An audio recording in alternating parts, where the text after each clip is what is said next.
निगरान वजीर आला सिंध की एफपी बंद की ऊंचाई बढ़ाने की हिदायत। निगरान वजीर आला सिंध को बताया गया कि एफपी बंद की ऊंचाई 6 फीट की जा रही है। इससे एफपी बंद खुद एक चैनल बन जाएगा जिससे सैलाबी पानी सीधा मंछर में गिरेगा। निगरान वजीर आला सिंध का अड़ल हेड का दौरा। निगरान वजीर आला सिंध ने अड़ल हेड की बहाली के काम का जायजा लिया।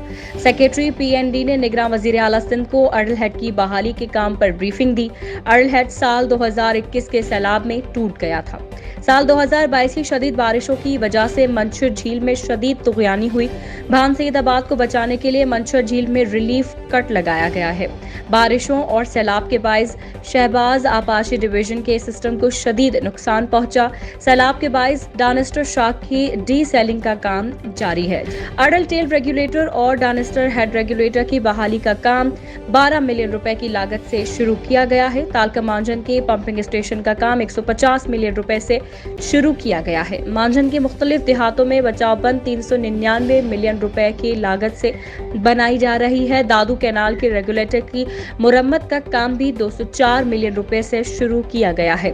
निगरान वजीर आला सिंध का महकमा आपाशी को आपाशी सिस्टम की बहाली के कामों में तेजी और मयार को बेहतर बनाने की हिदायत। स्टार न्यूज़ जियो पाकिस्तान के लिए।